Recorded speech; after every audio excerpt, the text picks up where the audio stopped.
Saya record dulu. Kemarin saya lupa dia record. Barangkali nanti hasil record bisa diakses, bisa saya share nanti di YouTube biar teman-teman bisa sama-sama mendengarkan.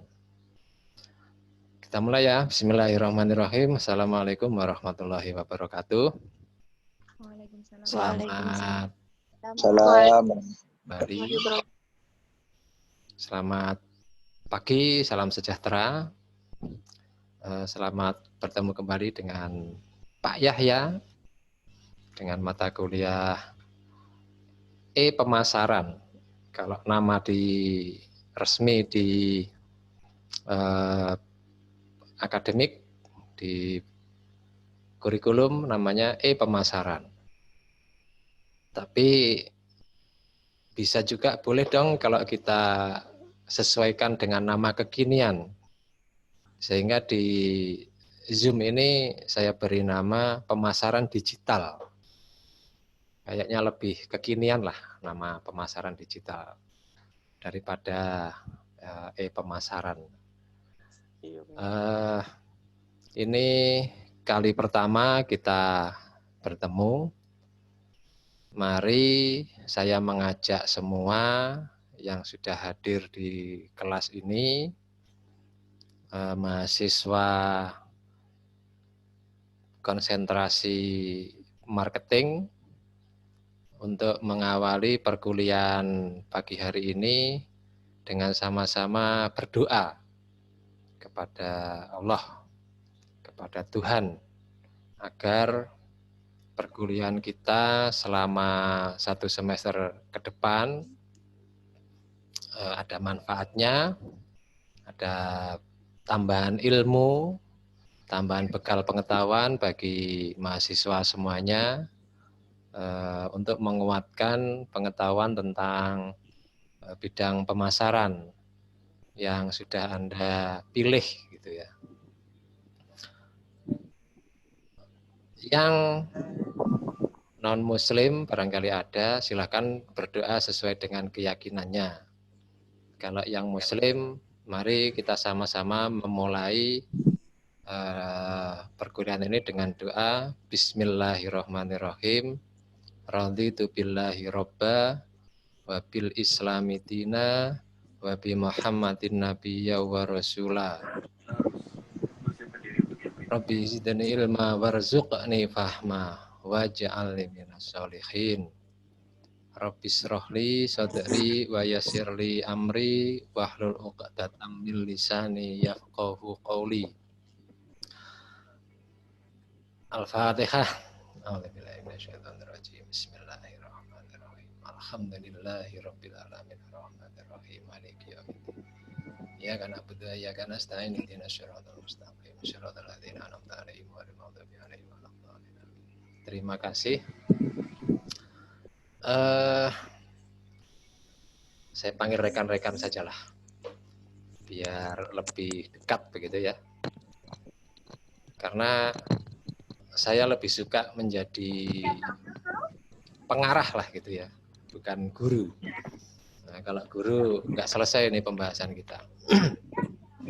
Sebagaimana biasa ya, tahun-tahun yang sudah,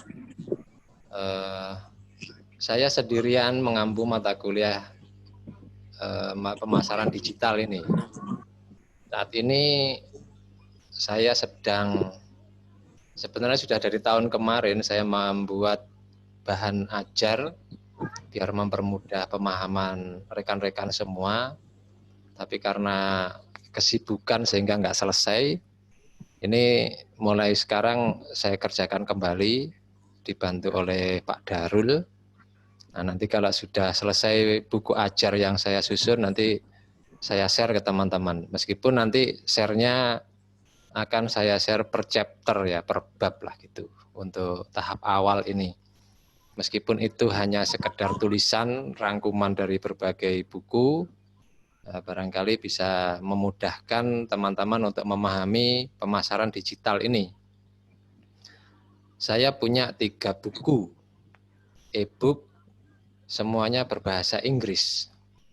Jadi nanti saya share di grup ya, link untuk downloadnya di Google Drive saya. Karena kalau saya kirim langsung di WA kayaknya lama muternya, downloadnya lama, sehingga bisa diakses langsung ke Google Drive. Nanti saya share. Nah, dari 3 buku itu yang menjadi bahan pembelajaran kita pada semester ini. Saya beberapa waktu yang lalu jalan-jalan ke toko buku di Gramedia, di mana toko buku Togamas dan yang lain. Saya cari buku pemasaran digital atau e-marketing yang sudah ditranslasi ke bahasa Indonesia, namun belum menemukan. Nah, monggo jika seandainya ini rekan-rekan angkatan 20 ini, maksud saya yang di tahun 20 ini, yang barangkali jalan-jalan ke mall, ke Gramedia, atau ke Togamas, atau ke toko buku yang lain, atau barangkali yang suka browsing di Bukalapak atau di Shopee atau yang lain, toko-toko online, menemukan buku pemasaran digital atau e-marketing yang sudah ditranslate ke bahasa Indonesia, boleh dong nanti informasinya disampaikan ke saya dan kita gunakan sebagai buku referensi tambahan lah gitu. Karena selama ini saya belum menemukan. Nah, yang terakhir saya belum mencari lagi. Jadi sehingga acuan yang saya pakai ini buku-buku dalam bahasa Inggris. Namun demikian, saya berharap meskipun itu berbahasa Inggris, teman-teman juga, rekan-rekan semua juga masih mau untuk mempelajarinya lah, karena memang sumbernya dari sana. Kita ini sumber para pakarnya ya dari Barat, dari Amerika, dari Eropa. Nah, barangkali mereka menyampaikannya dalam bahasa Inggris, ya harus kita menyesuaikan. Saya masih mencoba untuk mentranslate dalam bahasa Inggris dalam bentuk buku ajar, tapi belum selesai. Nanti saya share lah. Jadi ini yang ingin saya sampaikan pada pertemuan kali ini, mungkin kenalan dengan materi secara keseluruhan. Di pandudaring.com, teman-teman bisa mengakses beberapa file materi yang sudah saya upload. Saya sengaja mengupload materi mulai dari pertemuan pertama sampai pertemuan ke-7 di Pandu Daring. Meskipun itu nanti besar kemungkinan materi-materi yang sudah saya upload itu akan saya update. Karena itu materi dari tahun kemarin yang belum saya update. Yang sudah saya update itu baru silabi perkuliahan dalam bentuk file PDF. Mungkin bisa di-download rekan-rekan semua di pandudaring.com. Di silabi perkuliahan itu mungkin saya share dulu, saya screen share. Barangkali nanti bisa kita bahas bersama-sama. Mana ya, kok nggak ada di sini? Sebentar saya cari dulu.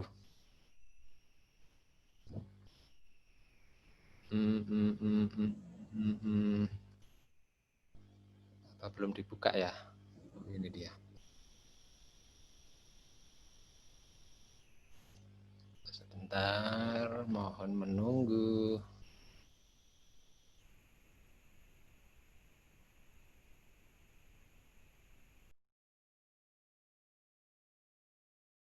Kelihatan ya? Iya, Pak. Oke, thank you. Jadi materi ini, file ini sudah saya upload di Pandu Daring, mungkin bisa dibaca juga. Nah, ini berisi tentang perkuliahan kita pada semester ini secara keseluruhan ya. Jadi apa sih isinya? Ya tentang digital lah gitu ya, digital marketing lah.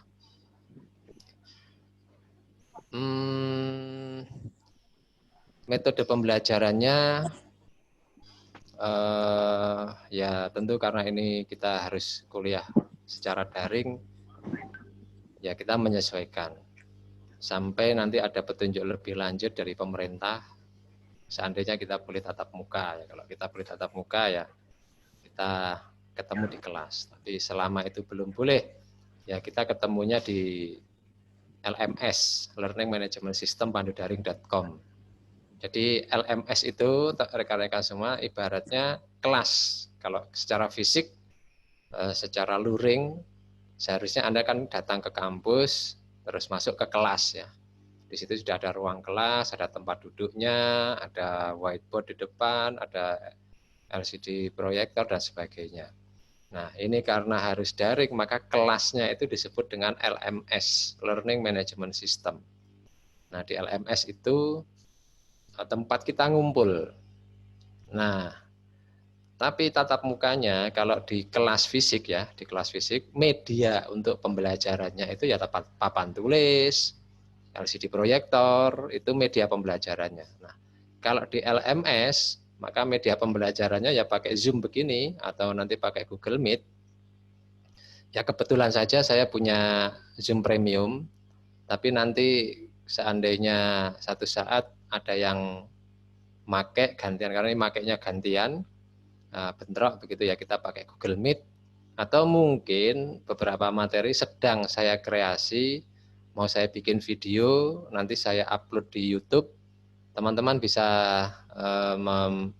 menyaksikannya rekamannya di YouTube. Nah, itu merupakan salah satu media pembelajaran. Termasuk WA Group kita itu juga digunakan sebagai media pembelajaran pelengkap. Barangkali ada forum-forum diskusi atau informasi yang disampaikan selain di pandu daring, mungkin juga bisa kita sampaikan di WA Group.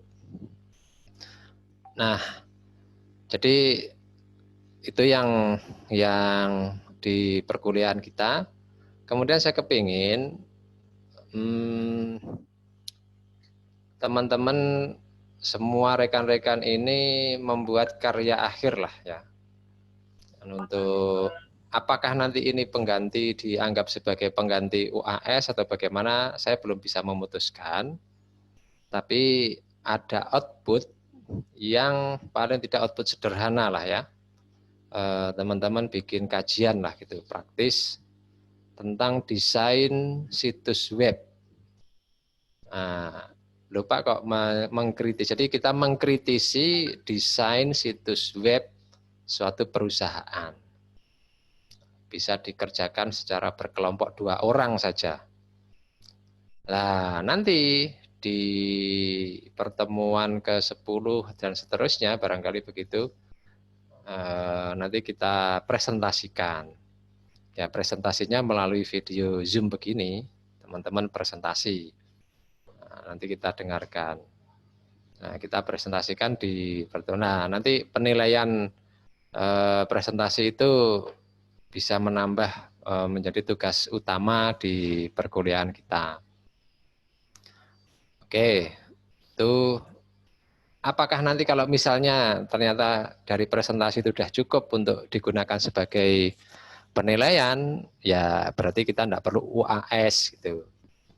Tapi kalau misalkan ada perubahan metode, terus ternyata itu belum mencukupi, ya kita melakukan UAS. Tapi paling tidak ini poin-poinnya cukup besar. Saya lupa tidak membuat persentase ini ya, persentase penilaian.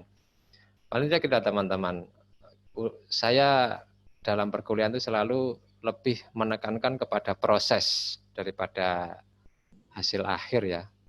Kalau hasil akhir kan dinilai dari UAS ya. Kalau proses ini kan dari penugasan-penugasan. Besar kemungkinan setiap minggu akan ada tugas-tugas mingguan. Nah, tugas-tugas mingguan itu nanti silahkan diupload di pandu daring. Tapi kalau seandainya di pandu daring teman-teman masih kesulitan, nah nanti saya buatkan Google Form untuk upload tugas-tugasnya. Saya nggak punya laptop Pak, katakan begitu, ada yang ngomong. Saya belum sempat beli laptop. Ya, yang belum punya perangkat, ya barangkali bisa ditulis tangan lah. Nanti difoto lalu diupload. Itu aja. Yang penting pembelajarannya tetap bisa dilakukan. tugasnya tetap bisa dikumpulkan. Jangan sampai rekan-rekan tidak mengumpulkan tugas meskipun terlambat. Ya, misalnya saya beri batasan waktu 1 minggu untuk mengumpulkan tugas mingguan. Jadi misalkan tak kasih tugas, saya beri tugas hari ini, berarti minggu depan harus dikumpulkan.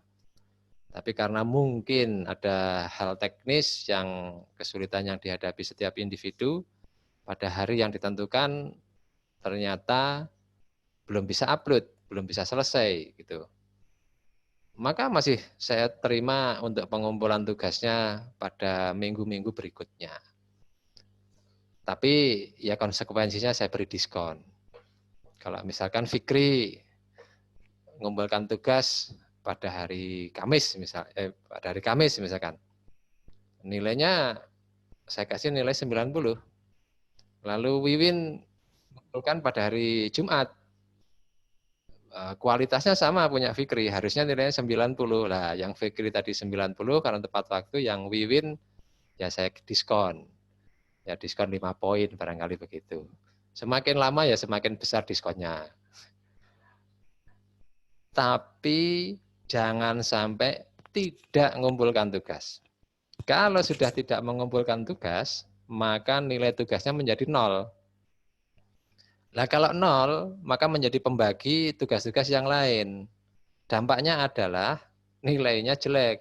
Nanti kalau nggak dapat nilai B+, saya diprotes. Pak, Fikri dapat B+, Fikri dapat A. Kenapa Silvi sama-sama mengumpulkan kok dapat C, misalkan begitu. Nah, ternyata setelah dicek, Silvi ada satu tugas yang nggak dikumpulkan. Nah, ini kan repot saya.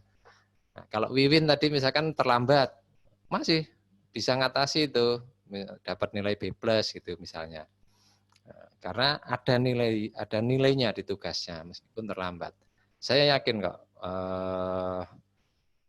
yang sering saya alami, pengalaman saya selama ini, rekan-rekan yang komplain nilainya kok saya dapat D Pak, kok saya dapat C, itu pasti tugasnya ada yang tidak dikumpulkan. Itu pastilah. Apakah tidak miss gitu? Insya Allah enggak, karena semuanya diupload dan ketika penilaian akhir itu selalu saya telusuri kembali tugas-tugasnya tanggal berapa. Nah, kalau biasanya saya pakai Edmodo, di Edmodo kan sudah kelihatan itu tugasnya. Kalau ini pakai Google Form atau pakai pandu daring kan semua sudah kelihatan di pandu daring, record jejak digitalnya gitu.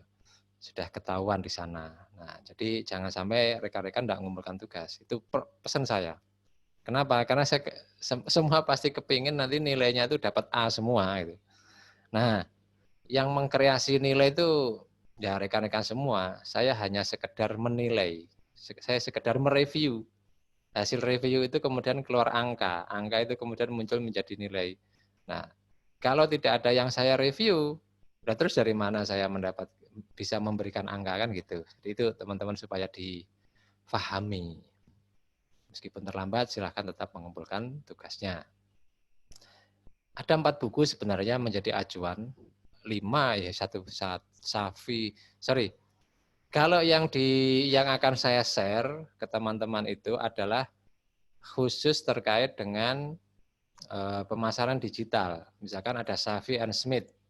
Itu tentang excellent marketing excellent, planning and optimizing dan seterusnya ya. Lalu yang kedua juga Safi dan kawan-kawan, saya lupa namanya. Banyak pengarangnya terkait dengan electronic marketing strategic. Nah, lalu yang ketiga itu bukunya Strauss and siapa ya? Judy Strauss and siapa saya lupa namanya itu. Nah, 3 yang berkaitan dengan e-marketing. Sebenarnya ada lagi satu, ini saya tulis di sini, ada Matsuo. Tapi kayaknya enggak saya share deh, susah ini memahaminya karena orang Jepang itu bahasa Inggrisnya kurang mantap, jadi ketika kita membaca itu mau mentranslate itu kesulitan kita. Nah, itu 3 buku aja lah yang kita gunakan sebagai acuan. Yang kaitannya dengan e-marketing, digital marketing. Lah, bukunya Kotler ini ada 2, marketing management and marketing introduction, itu untuk pelengkap saja.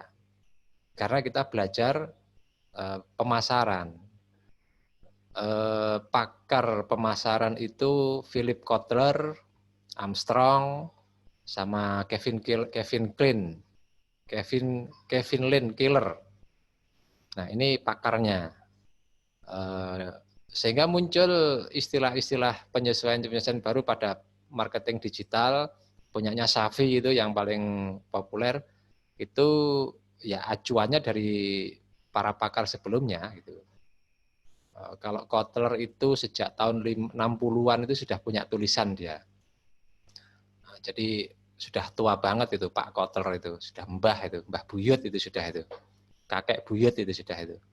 Nah, Safi dan kawan-kawan ini kan murid-muridnya itu. Kekinian lah, mereka menceritakan tentang digital marketing. Jadi yang kekinian. Konsepnya itu masih menggunakan konsepnya Kotler, para pakar pendahulunya. Hanya ini dikreasi atau disesuaikan dengan kondisi pemasaran dalam dunia maya. Nah, bukan dunia nyata. Kalau Kotler, nah tapi sekarang kenyataannya juga ada di dunia nyata. Dunia maya ini sudah menyentuh dunia nyata saat ini kan gitu. Buktinya kita sekarang, saat ini, kita belajar, nyatanya belajar, tapi kan melalui dunia maya kan gitu. Jadi realitanya begitu saat ini.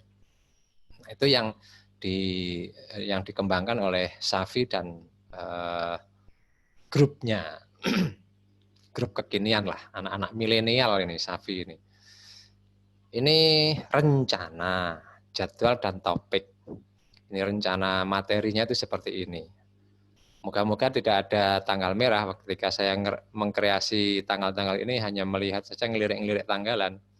Moga-moga pas waktunya. Kalau wah, ya kan ini keliru kan, saya tulis tanggal 30. Ternyata kan tanggal 1 hari ini ternyata. Berarti sudah bergeser tuh. Saya lihat jadwal kemarin kayaknya ini.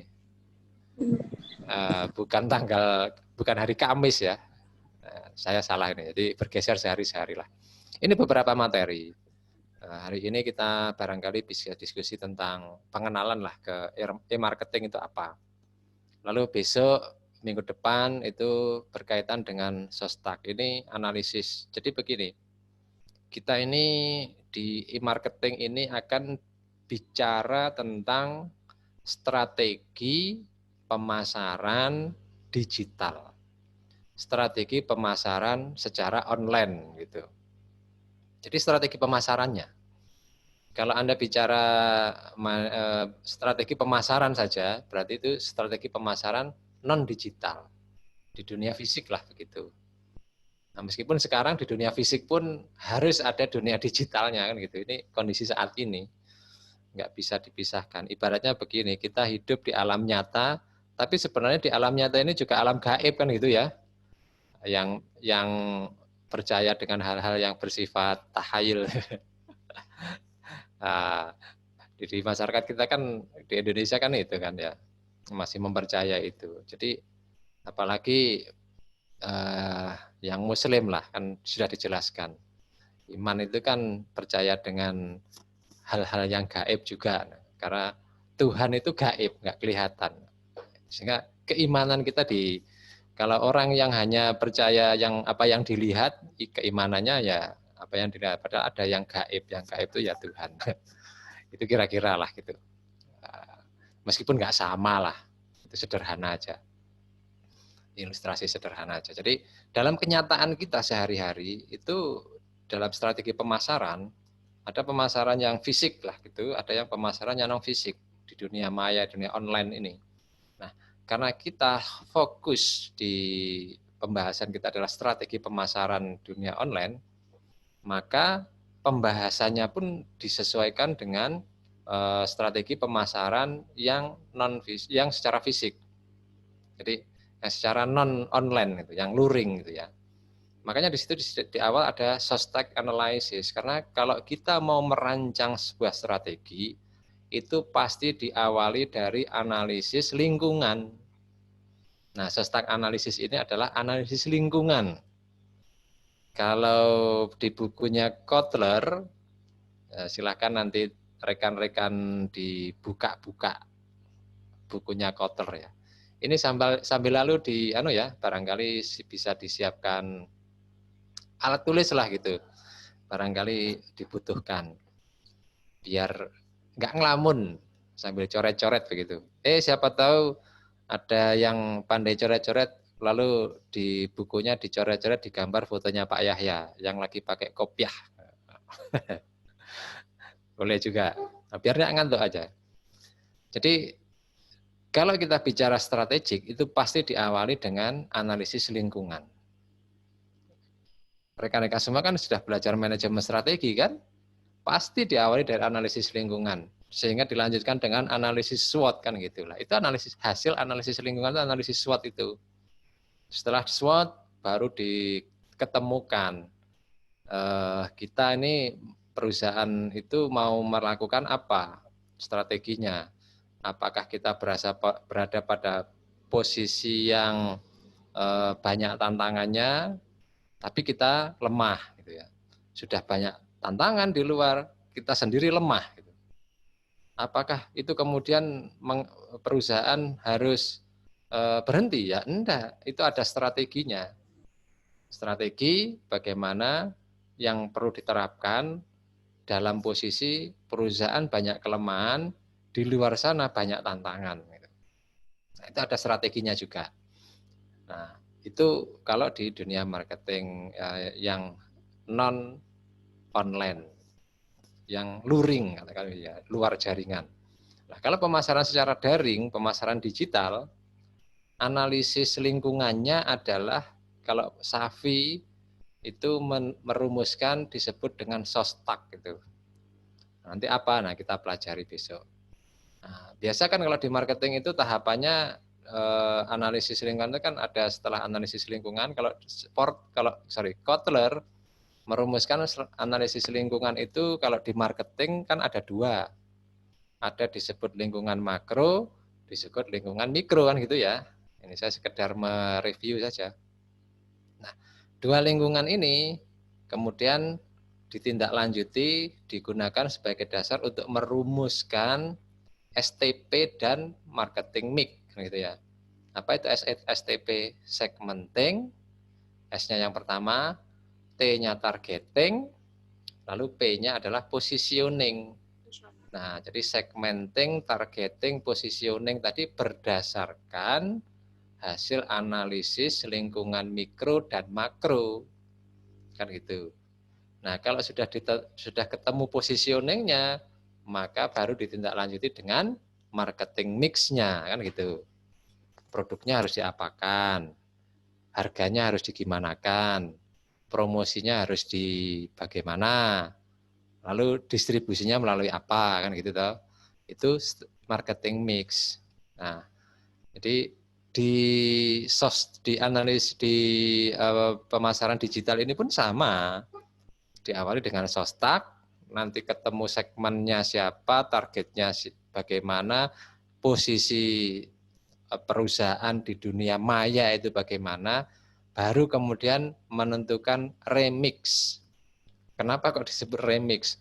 Karena marketing mix di dunia digital ini harus disesuaikan, maka disebut remix. Menata kembali bauran pemasaran.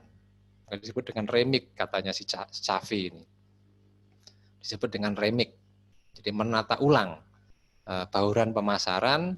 Jadi ibaratnya kalau menghadapi dunia nyata, dunia luring begitu, marketing mix-nya sudah ditata. Tapi ketika kita bicara di dunia maya, maka marketing mix yang sudah tertata tadi itu harus disusun ulang, harus dirancang kembali, disesuaikan dengan dunia maya. Itu disebut dengan remix gitu. Nah, sekarang sudah ketemu itu, baru kemudian ketemu e-model. Jadi e-model itu model bisnis digital. Model bisnis digitalnya bagaimana dong perusahaan ini? Nah, agar komprehensif, maka perusahaan ini kan berhadapan dengan, kita kan melayani customer perusahaan itu. Maka perusahaan harus mengetahui siapa customer digitalnya itu. Maka disebut dengan e-customer. Disebut dengan e-customer. Jadi pasar digitalnya, pasar daringnya, pasar online-nya itu bagaimana yang dihadapi. Nah, itu yang kemudian melengkapi pembahasan kita. Karena fokus kita adalah melayani mereka gitu. Bagaimana membangun hubungan baik dengan mereka itu melalui dunia digital ini. Nah, ada juga nanti untuk pelengkap pembahasan itu untuk pelengkap pembahasan di strategi pemasaran secara digital ada namanya social media marketing. Kayak apa sih? Sosial media itu ternyata katanya Safi jangan dibiarin lepas, itu harus tetap didesain secara baik. Karena ini salah satu media yang digunakan oleh perusahaan untuk merancang komunikasi pemasaran secara terintegrasi. Nah, sehingga sosial medianya harus didesain dengan baik. Artinya begini, kenapa kok paling mudah saja begini. Misalnya perusahaan punya WA misalnya ya. Ada konsumen atau customer yang komplain gitu. Lalu agar jawaban dari customer service perusahaan kan harus ditata itu. Kalau nggak ditata, itu menjadi presiden, artinya menjadi penilaian yang kurang bagus di mata pelanggan. Kalau sebuah perusahaan menjawab pertanyaan, menanggapi pertanyaan di media sosial, pertanyaan-pertanyaan para pelanggannya kurang bagus, maka pelanggan akan punya persepsi, oh perusahaan ini nggak profesional gitu. Jawaban, masa kita tanya jawabannya begitu, nggak tahu misalkan. Atau barangkali ya kita maklum, ada pelanggan yang marah-marah karena kecewa, lalu ditanggapinya dengan marah-marah. Nah ini kan namanya juga kurang bagus. Artinya makanya sosial media ini perlu didesain. Kenapa ini penting? Ini berdasarkan survei terkini. Pengguna internet seluruh dunia, katakanlah kalau Anda buka statistik web internet apa namanya? Ada namanya statistik internet world state, statistik penggunaan internet seluruh dunia. Nah, itu ternyata Asia ini penduduknya paling padat ini dibandingkan dengan belahan benua yang lain. Karena Asia paling luas juga sih daratannya. Ada 4 miliar penduduk di Asia ini. Kalau kita lihat secara persentase seluruh dunia, persentase populasi loh ya dibandingkan populasinya, itu ternyata Asia pengguna internet terbesar. 52% pengguna internet dunia ini adalah orang Asia. Afrika saja yang populasinya 1,3 miliar, itu pengguna internetnya hanya 566 juta, sekitar 17%. Eropa misalkan, Eropa itu populasinya sekitar 800 jutaan lah ya. Pengguna internetnya itu hanya 10%. 10% dari pengguna populasi di dunia. Kalau kita lihat ini. Jadi persentase paling besar itu di Asia. Nah, Asia ini unik. Orang Asia itu berdasarkan di beberapa tulisan hasil kajian, hasil penelitian lah gitu ya. Di beberapa hasil penelitian, lihat aja di Wikipedia misalkan. Ternyata persentase orang Asia pengguna internet terbesar ini sebagian besar menggunakan internet itu adalah di sosial media. Bukan hanya WA ya, sosial media banyak. Termasuk TikTok tadi itu juga sosial media lah. Itu barang itu, termasuk itu ya. Nah, jadi itu perlu dikreasi. Jadi sebagai sebuah media yang digunakan untuk mengkomunikasikan informasi-informasi yang ada di perusahaan kepada para pelanggannya. Dan digunakan sebagai alat media untuk menjalin hubungan baik antara perusahaan dengan pelanggannya. Nah, itu kenapa perlu ada sosial media marketing yang dibahas secara spesifik. Nah, ini terkait dengan itu kan rancangan mulai sampai dengan sosial media marketing ini sebenarnya adalah gambaran rancangan desain strategi pemasaran digital. Jadi ibaratnya Anda ini ditempatkan sebagai middle manager bahkan top manager yang berperan merancang strategi pemasaran perusahaan. Nah, meskipun Anda belum expert, tapi sudah dibekali ilmunya, gitu. Jadi ilmu perancang strategi itu sudah dibekali di situ. Meskipun untuk menjadi expert perlu ada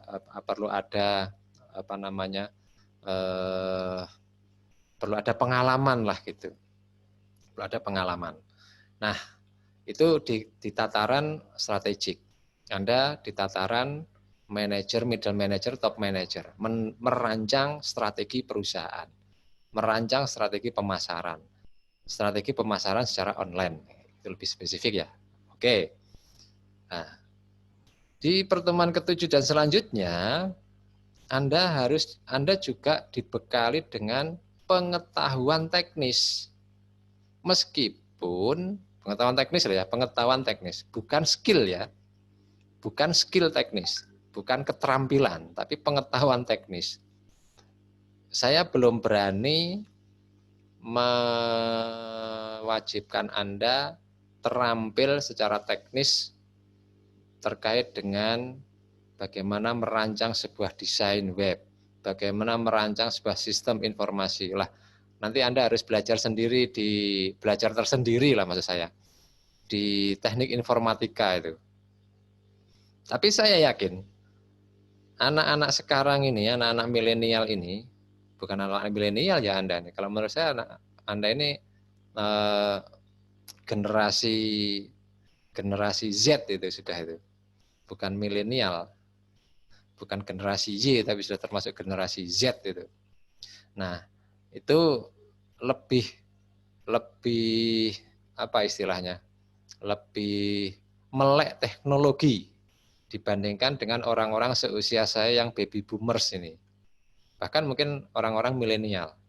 Jadi kalau misalnya Anda tertarik untuk mengembangkan skill di bidang IT, saya kira mudah, tidak harus kuliah di teknik informatika. Anak-anak teknik informatika sendiri kadang-kadang seringkali saya lihat mereka juga lihat tuh video-video tutorial di YouTube. Nah, mungkin bisa dimanfaatkan itu. Nah, ini pengetahuan teknis terkait dengan bagaimana sih sebenarnya merancang desain tampilan sebuah web. Ya, ini yang menjadi tugas akhir nanti Anda. Kenapa di tugas akhir itu Anda mengkritisi desain web sebuah perusahaan apapun boleh. Anda kritisi desain webnya. Apa saja isinya ya? Nanti ketika kita sudah membahas ini, Anda akan punya gambaran itu. Jadi site desain situs, maksudnya desain situs sebuah web lah gitu. Ibaratnya mau bikin rumah itu berapa ukurannya, jendelanya ada berapa, warna catnya bagaimana, pernik-perniknya seperti apa. Nah, ini desain situs itu di situ. Nah, itu nanti paling tidak Anda punya pengetahuan di sana, meskipun tidak punya keterampilan teknis. Nah, saya berharap jadi rekan-rekan yang pengetahuan tentang IT-nya kurang begitu bagus, tolong juga menyesuaikan lah gitu ya. Saya tidak akan menjelaskan secara ini lagi. Bahkan saya senang kalau misalkan teman-teman punya istilah-istilah yang lebih ini daripada saya. Ya mohon dimaklumi, baby boomers kayak Pak Yahya ini agak ketinggalan, kadang-kadang juga pikirannya agak kolot gitu. Saya sedang menyesuaikan diri. Nah, barangkali Anda sudah terbiasa dengan alam maya, sudah banyak informasi-informasi tentang alam maya, nanti bisa kita diskusikan lah gitu. Lalu di dalam mendesain sebuah desain web tadi, tentu ada namanya traffic, lalu lintas data. Lalu lintas data yang perlu dipertimbangkan. Kenapa penting? Ibaratnya begini, kita tadi membangun sebuah situs web ya, membangun sebuah rumah. Untuk menuju ke rumah kita kan butuh jalan, butuh sarana jalan. Nah, ya kan? Kita kepengen rumah kita ini dikunjungi oleh banyak orang, tapi jalannya sempit. Nah, gimana bayangkan? Akhirnya kan penuh sesak, jalan menuju rumah kita kan menjadi orang mau masuk itu kan terhambat itu. Kalau jalannya sempit hanya cukup dilalui satu mobil begitu misalkan. Nah, berarti kan lalu lintasnya nggak begitu bagus. Nah, tentu sebuah perusahaan ketika ingin mendesain sebuah web yang bagus tampilannya, komunikatif, perlu didukung, dipertimbangkan tentang traffic building-nya. Jadi bangunan sarana jalan penunjangnya gitu. Kalau mau membuat bangunan bagus, kepingin banyak tamu yang datang, ya mestinya di pinggir jalan raya. Nah, jalan rayanya ukurannya seberapa? Mudah diakses dari mana-mana. Nah, ini kan termasuk ukuran bandwidth, kemudian berapa besar kapasitas server, dan seterusnya. Ini bicara tentang traffic building. Bayangkan saja, rekan-rekan semua sudah pernah mengalami. Pada saat pertama KRS-an, buka siakat, itu mahasiswa UTM tersebar di seluruh Indonesia, semuanya mengakses. Kalau saat ini mahasiswa UTM yang aktif itu ada sekitar 17.000 sekian. Bayangkan kalau dalam waktu hari yang sama, taruhlah separuh lah. Berapa lah separuhnya 17.000 itu? Katakanlah ada 8.500 ya misalkan, yang membuka siakat pada saat yang bersamaan. Nah, tentu akan banyak antrian di sana. Jika kemampuan server, kemampuan jalan menuju server di UTM itu kecil. Nah, sehingga apa dampaknya? Seringkali drop. Apa yang paling mudah ketika tandanya kalau drop? Ketika Anda misalkan membuka sebuah web ya, lalu kemudian ketika diklik muter-muter lama, tiba-tiba langsung ketemu munculnya adalah error 504. Nah, atau kadang-kadang muter-muter lalu ada tulisan ngik begitu ya. NGX kalau tidak salah, ngik gitu ya. Nah, itu berarti error itu. Kenapa? Karena servernya nggak nampung. Ibaratnya tadi kita bikin rumah besar, tapi jalannya nggak bagus. Nah, jalannya sempit. Sudah jalannya sempit, ternyata orang terpaksa mau ke rumah kita semuanya, begitu sudah masuk di rumah, nggak muat lagi rumahnya. Coba bayangkan itu. Nah, itu terjadi. Artinya itu namanya traffic building. Itu perlu dipertimbangkan dalam merancang sebuah strategi secara keseluruhan. Strateginya bagus, tapi tidak didukung dengan side design yang bagus, tidak didukung oleh traffic building yang bagus, ya percuma juga. Nah, selain itu, dalam merancang sebuah strategi, berikutnya kita akan bicara, kita juga harus memperhatikan namanya electronic customer relationship marketing. Jadi bagaimana kita mengembangkan hubungan baik dengan para pelanggan kita secara daring, secara online, secara digital. Maka disebut dengan ECRM. Kita sudah punya rumah bagus, kita sudah punya jalan bagus, Tapi ketika orang bertamu ke rumah kita, nggak kita sapa, kita cuekin, nggak kita suguhi minuman, nah coba bayangkan gimana. Kan, nah, makanya itu perlu ada, kita bahas secara spesifik, namanya ECRM. Nah, ini penting, karena merupakan serangkaian ya, nggak bisa, harus kompleks lah, harus komprehensif lah, apa namanya, pelayanan yang kita berikan di dalam dunia digital, terutama digital marketing ini.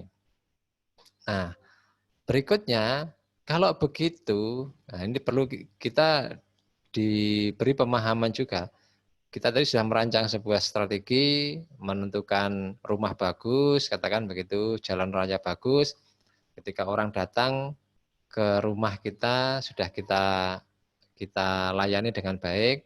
Artinya kalau pelayanan di web ini kan tampilan webnya, misalkan di mana sih kolomnya kita mau mengadukan itu susah nih carinya, itu juga termasuk salah satu bentuk layanan. Side design lagi, misalkan di mana sih nyari untuk mencari produk ini, produknya berapa, apa saja, harganya berapa saja, kok nggak tersedia. Nah itu kan komplain orang, itu sama saja dengan itu tadi, orang datang ke rumah kita sudah mengunjungi web, tapi ketika orang berkunjung ke web kita, orang tidak menemukan apa-apa, susah mencari informasi. Ya ibaratnya tadi itu, kalau secara fisik, orang datang ke rumah, kita cueki, kita tidak suguhi kopi, misalnya begitu. Kalau secara fisik. Nah, itu di ECRM. Nah, kalau begitu, kita harus mengelola ini dengan baik. Bagaimana sih caranya mengelola digital marketing kita itu? Secara keseluruhan. Tadi sudah kita tentukan strateginya, lalu secara keseluruhan bagaimana kita memanage itu semua. Ya, memanage customer, memanage STP-nya, memanage strateginya, memanage sosial medianya, dan seterusnya, semuanya. Nah, ada hal lain yang melengkapi pengetahuan. Hati-hati nih kalau mengelola digital marketing itu begini, karena ada pihak lain yang melengkapi.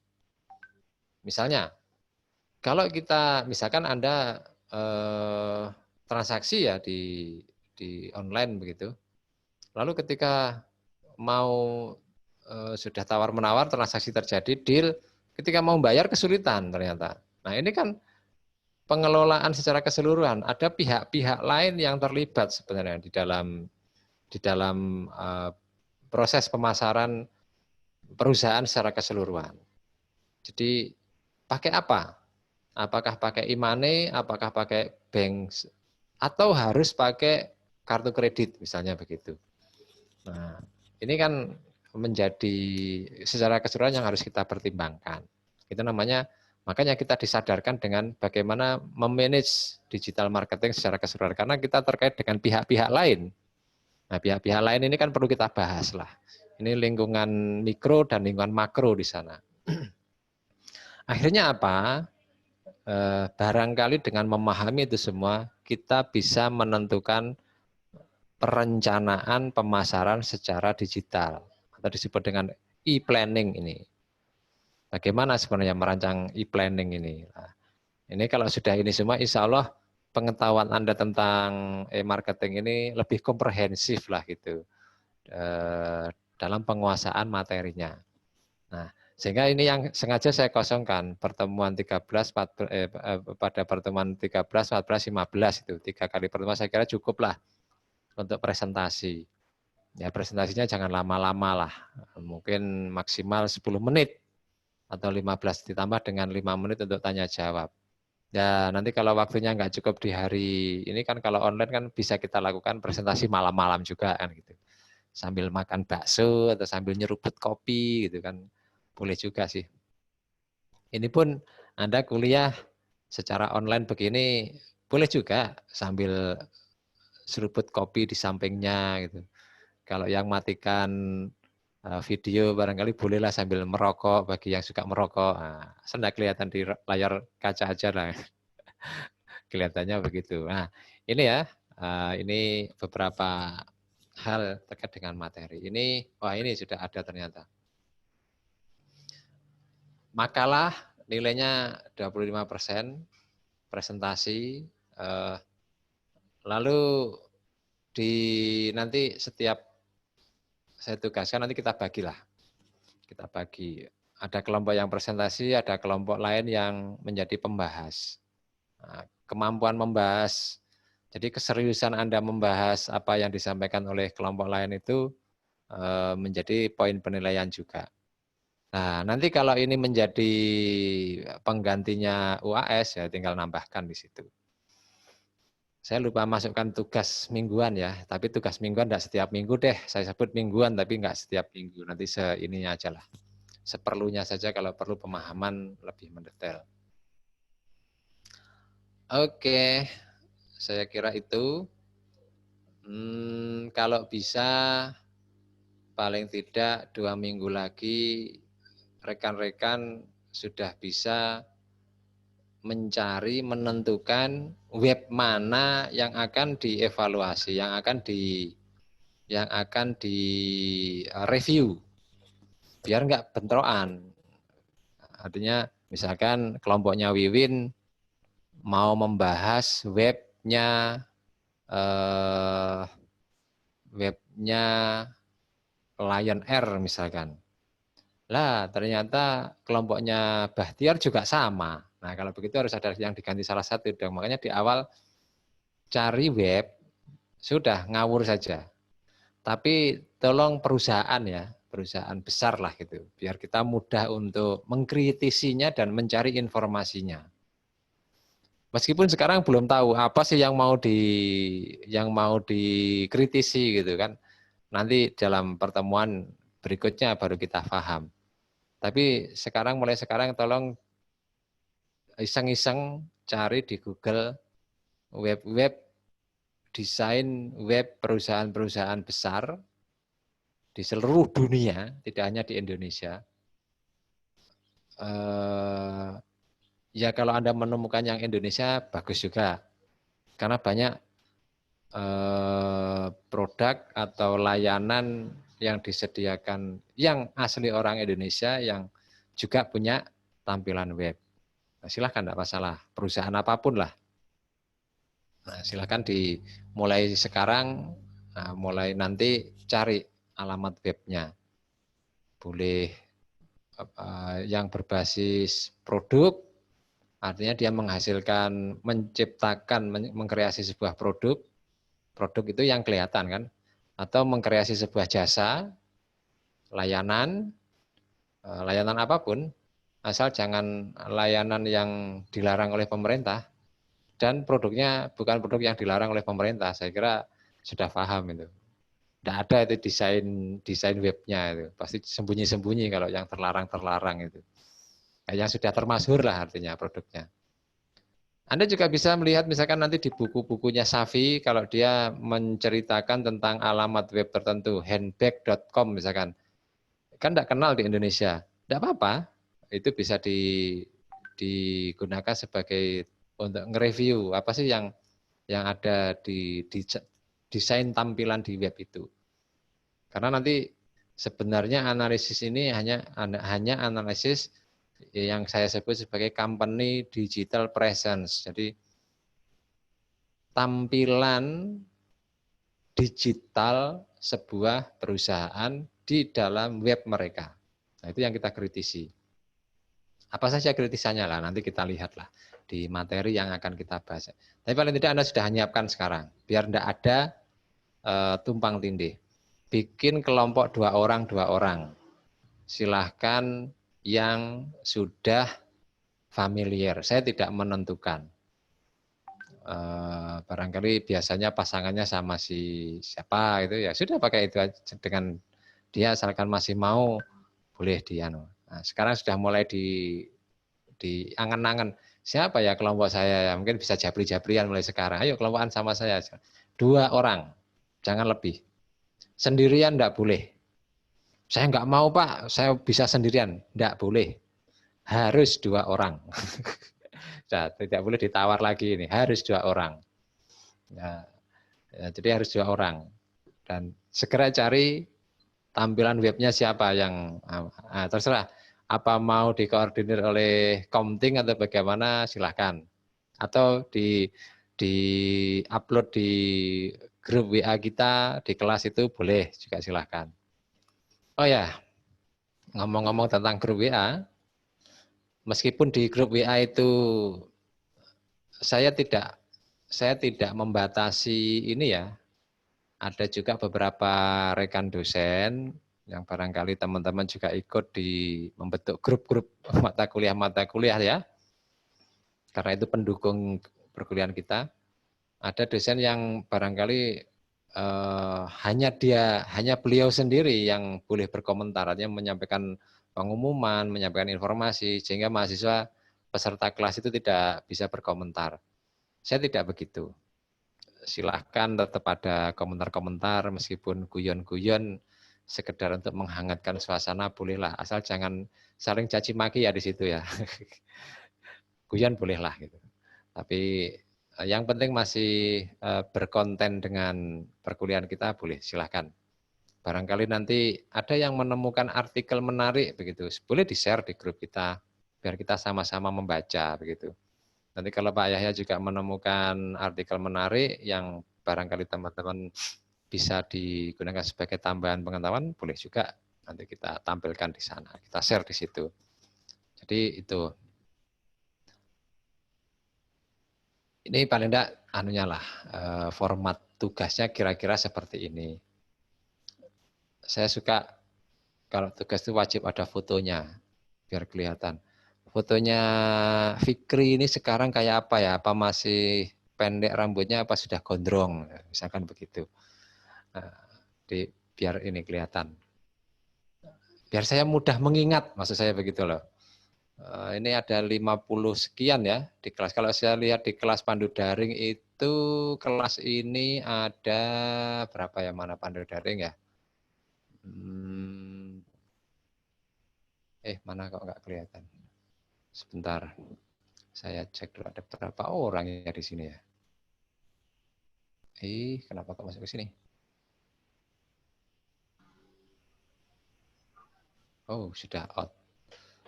Pandu daring. Kita cek dulu.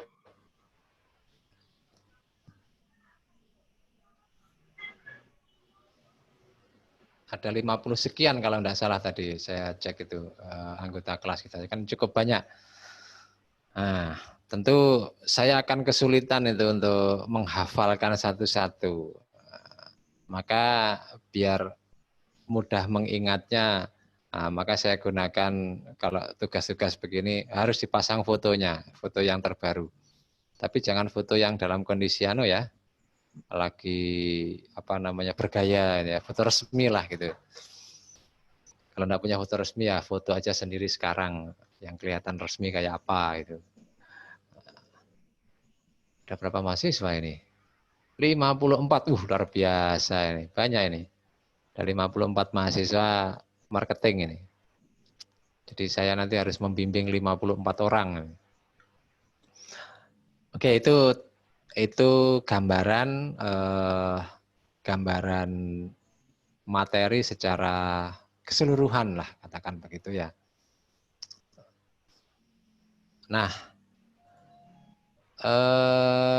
berikutnya stop share dulu. Berikutnya, teman-teman, saya ingin refreshing, mereview kembali lah. Kelihatan ya? Sebentar. Kok belum saya share? Share screen, mana share screen? Share screen. Nah, ini. Ini materi ini juga sudah saya share di ini kok di pandu daring. Silakan teman-teman juga bisa download di situ. Saya sekedar mereview saja, mereview ingatan rekan-rekan semua. Apa sih itu marketing? Jadi meskipun Anda sudah lewat mempelajari manajemen pemasaran mulai dari semester 3 ya, jangan lupakan definisinya. Ini definisi yang termasyhur lah itu ya. Meskipun secara definisi, secara menurut banyak pakar akan sedikit ada perbedaan. Tapi definisi resmi yang dideklarasikan oleh American Marketing Association (AMA) ini terus menjadi pegangan dan kesepakatan seluruh pakar marketing seluruh dunia. Jadi ada cerita nih, sekedar menambah wawasan saja. Kalau saya sih tidak pernah hadir di ini komunitas ini ya, asosiasi ini. Tapi ada profesor saya waktu saya kuliah S3 itu cerita, beliau salah satu anggota asosiasi. Karena masuk ke asosiasi ini lumayan agak mahal, bukan kalau bagi saya bukan agak, tapi sangat mahal itu. Bagi profesor yang di perguruan tinggi besar itu sudah dibayari oleh universitas. Kalau UTM kayaknya akan mempertimbangkan ngapain kok ikut itu kan, kayak cukup yang lokal-lokal saja lah. Ada profesor saya yang cerita mengikuti ini karena beliau salah satu anggota lah di situ, profesor marketing di situ. Jadi setiap tahun itu ada semacam seminar untuk hanya untuk merumuskan kembali definisi marketing ini. Nah, ini adalah definisi yang resmi, ini adalah definisi kesepakatan para pakar seluruh dunia. Nah, makanya jangan dilupakan ini. Karena apa? Di definisi itu akan muncul konsep-konsep yang diajarkan dalam ilmu marketing secara keseluruhan. Contoh misalkan kita bahas. Ini definisinya marketing menurut AMA ya. Marketing is the activity. Marketing itu adalah aktivitas. Karena nggak ada marketing yang nggak ada pemasaran itu aktivitas. Aktivitas. Jadi bukan diam, tapi aktivitas. Transaksi, penjualan, perdagangan, komunikasi, menentukan harga, membuat produk, dan seterusnya itu adalah aktivitas. Interaksi dengan pelanggan itu aktivitas. Jadi makanya setiap kalimat itu ada banyak maknanya. Setiap kata, bukan banyak setiap kalimat, tapi setiap kata, every word is mengandung very deep meaning gitu ya. Jadi mengandung banyak makna di situ. Is the activity, set of institution, seperangkat institusi. Kenapa disebut begitu? Karena orang marketing itu tidak bisa sendirian, pasti melibatkan seperangkat institusi. Contoh, mau mengkreasi sebuah produk, ya kan di marketing mix itu yang P pertama kan produk. Harus ada produk dulu, baru bisa ditawarkan dilakukan hal-hal yang lain. Kalau sudah ada produk, baru bisa ditentukan harganya. Kalau sudah ada produk, baru bisa dikomunikasikan melalui promosi kan gitu. Kalau sudah ada produk, baru bisa disalurkan melalui P yang keempat, place kan gitu. Ketiga ya, keempat promotion. Jadi seperangkat institusi. Ketika misalkan menciptakan produk saja, meng-create produk, ayo coba. Apa bisa sendirian? Tidak bisa, karena butuh untuk meng-create produk, butuh supplier. Nah, supplier ini kan institusi lain sudah. Kita di perusahaan institusi, ada bos, ada bawahan, ada organisasinya, kan gitu. Institusi kan. Supplier juga demikian, perusahaan lain yang mensuplai bahan baku ke kita. Itu paling tidak. Lalu untuk menjual, oke kalau misalnya kita menjual langsung ke pemasar, tapi tidak mungkin kita langsung jual ke pemakai akhir. Kan tetap kita membutuhkan retailer. Nah, retailer kan perusahaan itu. Jadi institusi. Jadi dalam marketing ada seperangkat institusi. Masih banyak lagi. Itu hanya contoh saja yang paling sederhana lah gitu. Nah, itu seperangkat institusi. And proses. Ya. Jadi ada aktivitas, ada institusi, di situ ada proses yang berjalan. Nah, proses ini kan berarti ada sistem di situ yang bekerja. Kan gitu toh? Nah, makanya ini definisi marketing itu. Activity, set of institution, seperangkat institusi, and proses, dan proses. Untuk apa ketiga hal ini? Untuk apa semua ini? For creating, mengkreasi, mengkomunikasikan, menghantarkan, mendeliver, ya, atau menyampaikan, dan exchanging, pertukaran, jual beli itu transaksi, exchanging. Apa yang dikreasi, apa yang dikomunikasikan, apa yang dideliver, dan apa yang dipertukarkan adalah offering that have value. Sesuatu yang ditawarkan yang memiliki nilai. Ya. Sesuatu yang ditawarkan dan memiliki nilai. Bagi siapa? For customer. Nah, tidak disebut produk loh ya. Tapi sesuatu yang ditawarkan adalah sesuatu yang memiliki nilai. Jadi tidak disebut sebagai produk, tapi value. Jadi maknanya itu makna filosofis itu. Jadi dalam marketing itu yang ditawarkan itu adalah value, nilai. Karena bermakna banyak. Ide bisa sebuah value. Jasa bisa menciptakan sebuah value. Produk bisa menciptakan sebuah value. Makanya ini maknanya mendalam. Definisi ini definisi yang bersifat universal lah begitu. Jadi have value. Bagi siapa? Bagi customer, pelanggan, klien, partner. Ya, kalau Anda membahas buku, Anda membaca bukunya Kotler, ada, saya lupa di halaman berapa itu di bagian awal itu ada namanya tahapan pengembangan pelanggan.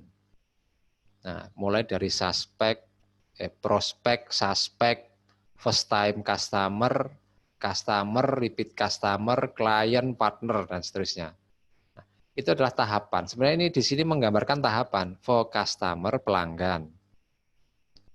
Pelanggan, kenapa kok disebut pelanggan? Kenapa bukan konsumen? Ini ada juga ada juga makna filosofinya. Disebut pelanggan, nah coba sekarang misalkan, kalau Anda semua ini orang Indonesia kan ya, semua makan nasi kan ya. Nah, siapa yang beli beras di rumah? Di keluarga lah katakan ya, paling mudah saja gambarannya. Yang beli, apakah misalkan Wiwin beli beras sendiri setiap mau makan ke pasar? Kan enggak. Yang beli beras kan Bapak misalkan, Bapak kan juga makan nasi. Apakah Bapak kita juga membeli beras sendiri ke pasar? Kan enggak juga. Adik-adik kita misalkan makan nasi juga. Apakah membeli sendiri? Enggak juga. Yang membeli adalah ibu rumah tangga umumnya lah ya ini. Saya bicara hal yang umum saja. Umumnya ibu rumah tangga. Si ibu kita yang beli ke pasar. Nah, apa bedanya posisinya tadi? Ibu kita dengan kita. Kita yang makan nasi adalah konsumen. Customer adalah ibu kita. Jadi customer itu dalam sebenarnya maknanya, meskipun tidak selalu begitu ya, umumnya customer itu adalah mereka yang mengeluarkan isi dompet. Gambaran sederhananya begitu. Makanya kenapa disebut di situ value for customer. Orang yang mengeluarkan duit, orang yang membayar, yang mengeluarkan isinya dompet, itu customer. Customer bila di manage dikelola dengan baik, dia akan puas. Kalau dia puas, lalu dia akan loyal. Nah, kalau dia loyal, dia akan menjadi klien. Nah, pokoknya kalau enggak itu enggak mau. Kalau seorang pelanggan pokoknya kalau saya tidak pakai produk ini enggak mau saya. Itu sudah klien. Bahkan si klien ini, kalau disebut klien, dia itu akan tidak diminta oleh perusahaan. Dia dengan sendirinya menawarkan ke orang-orang dekatnya, ke saudaranya, ke teman-teman dekatnya, ke siapa yang dia kenal.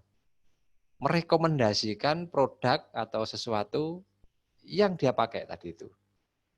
Ini loh pakai ini loh, enak ini dan seterusnya. Lah, orang seperti ini kan nggak disuruh sama perusahaan. Ya kan? Nah, otomatis perusahaan tidak memerlukan biaya promosi untuk mendekati person-person ini. Nah, makanya disebut di situ customer client. Nah, itu nanti kalau ditinjau secara lebih jauh lagi, klien ini bisa menjadi partnernya perusahaan. Bisa menjadi partnernya perusahaan. Nah, kalau sudah menjadi partner perusahaan ya malah lebih menguntungkan lagi dari sisi perusahaan. Kalau Anda jadi pebisnis, jangan hanya sekedar cari customer, carilah klien. Kalau sudah cari klien, nanti klien itu akan menjadi partner bagi Anda. Kalau sudah menjadi partner, nah sudah itu akan sharing profit nanti. Gitu.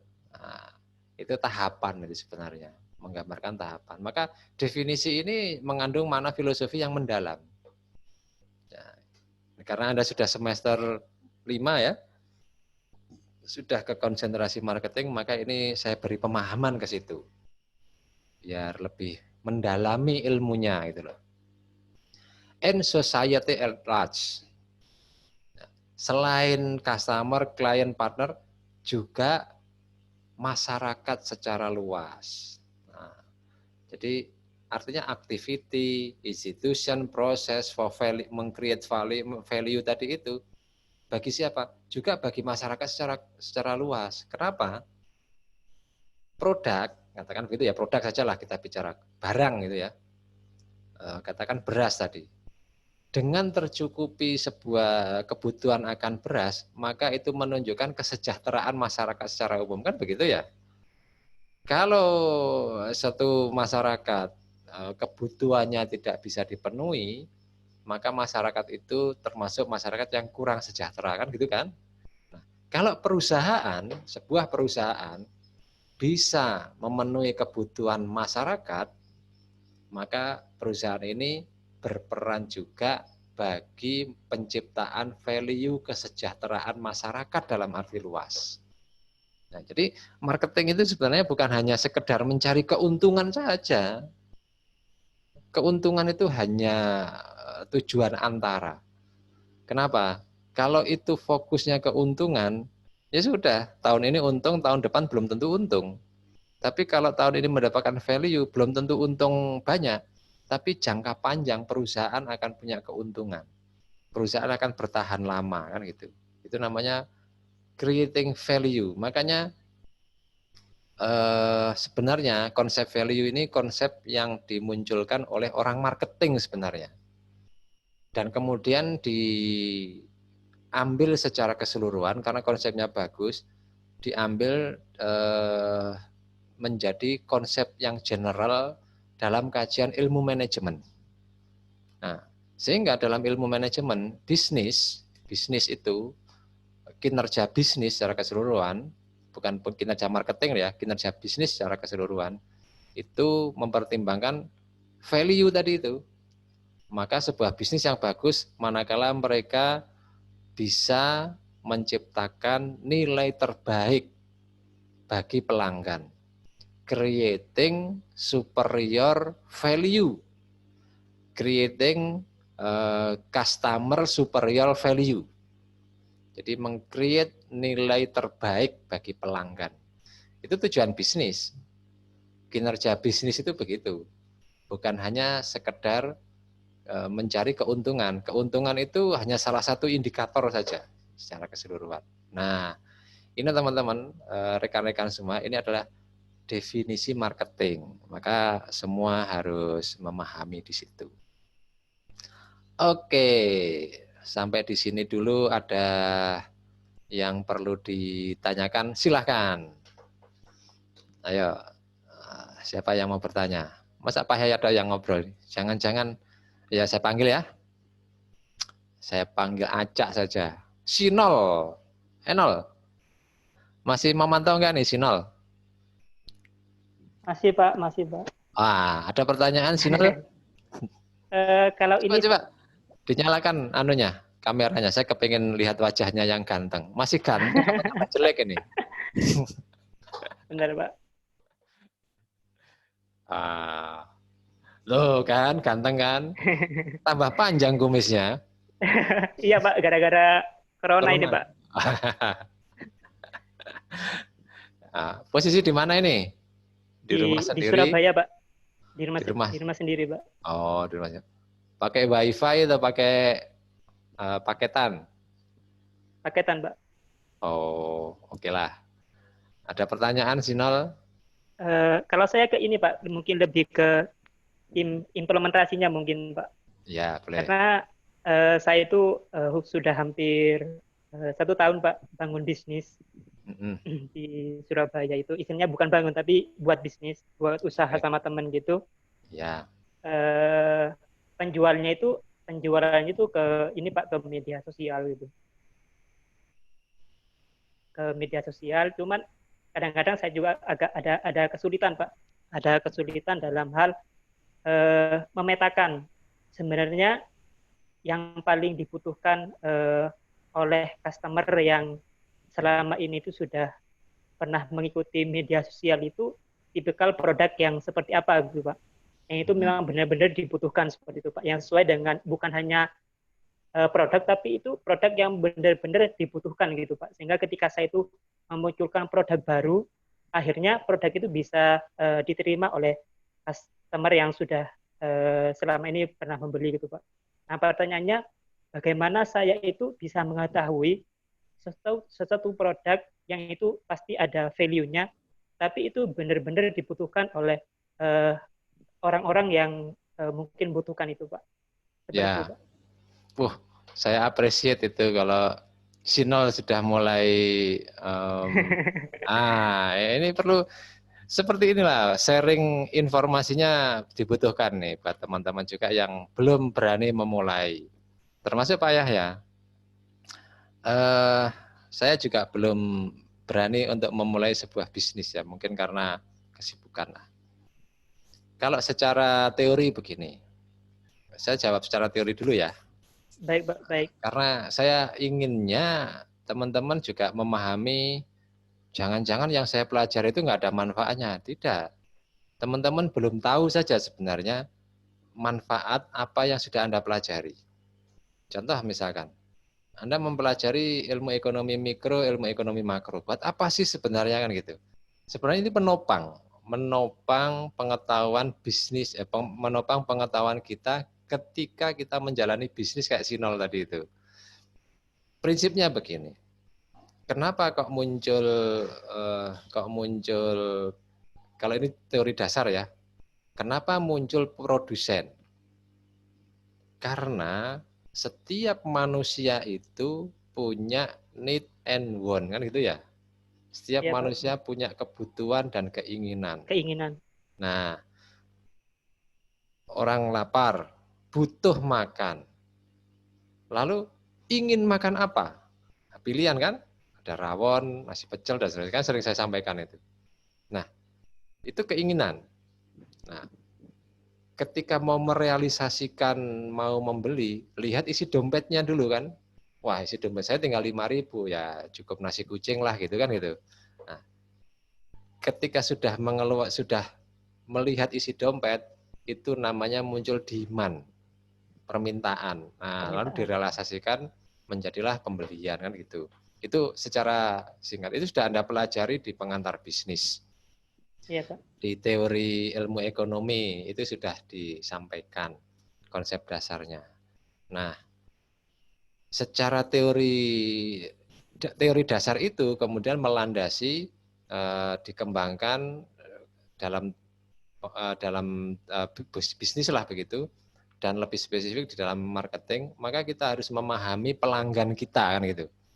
Kebutuhan dan keinginan pelanggan kita kayak apa. Secara teori memang mudah disampaikan, tapi ternyata dalam implementasinya itu sulit.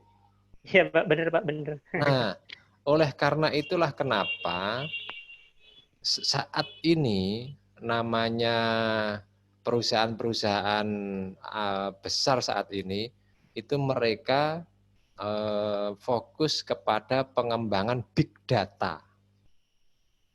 Nah, apa sih isinya big data itu? Data-data masing-masing individu secara personal itu dikumpulkan jadi satu. Kalau misalkan Google misalnya ya, kan punya akun Google kita semua. Yang punya Android ini Saya yakin semua punya akun Google.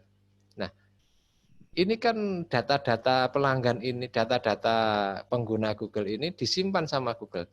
Nah, sehingga otomatis mesin pencari itu akan mencari jejak digital kita. Misalnya kalau paling gampang saya ilustrasi, ini pengalaman pribadi. Semua pasti punya pengalaman yang sama. Ketika pada satu saat, sebelum corona ini ya dulu, tahun yang lalu, saya sering ditugaskan oleh institusi pergi ke Jakarta atau mungkin ke luar pulau gitu untuk menghadiri sebuah acara-acara kementerian gitu. Otomatis saya kan sering pesan tiket pesawat itu. Nah, apa yang terjadi? Email saya itu selalu masuk itu tawaran-tawaran menginap di hotel, tawaran-tawaran liburan, tawaran-tawaran untuk membeli makanan-makanan yang oleh-oleh gitu ya. Kenapa? Loh, kok tahu mereka dari mana? Ya dari jejak digital saya itu. Oh, Pak Yahya ini sering bepergian, traveling. Itu dianggap begitu. Lah, dari mana mereka dapat? Itu yang disebut dengan big data.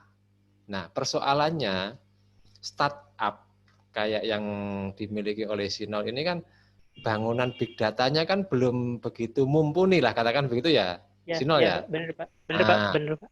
Makanya itu perlu dari trial and error itu tetap perlu dilakukan. Jangan sepelekan hal kecil. Karena itu big data itu hal kecil itu sebenarnya. Kenapa disebut big data? Karena itu ada banyak data-data kecil yang terkumpul yang isinya itu jutaan manusia, jutaan data personal setiap pengguna akun gitu. Paling gampang misalnya begini, coba. Anda semua pasti punya akun Instagram kan? Apa yang sering Anda cari di Instagram? Ketika Anda ketik, buka Instagram, misalkan Anda mau search gitu, yang muncul di layar itu adalah apa yang sering Anda cari di situ. Nah, ini kan big data ini.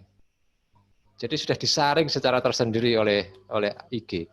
Bahkan di IG itu ada fasilitas, ini orang, Pak Yahya ini pro pemerintah atau anti pemerintah itu. Jadi itu sudah disaring itu, tidak akan pernah ketemu itu di IG itu orang-orang yang pro pemerintah dan orang-orang yang anti pemerintah, itu sudah disaring di sendiri-sendiri. Kalau saya mengikut apa yang saya ikuti di IG itu adalah yang pro pemerintah, ya berarti informasinya itu ya tentang pro pemerintah semua gitu. Atau yang anti pemerintah ya anti pemerintah semua. Ini tidak pernah ketemu. Ini adalah big data. Sinol yang bisa memang betul. Kita mencari apa yang sebenarnya dicari oleh pelanggan secara personal itu memang sulit. Tapi jangan patah semangat itu. Yang sudah ada informasi sekarang itu yang di database lah, di record lah gitu. Ya, Pak. Paling tidak pemetaan pelanggan berbasis paling minimal ya, berbasis lokasi.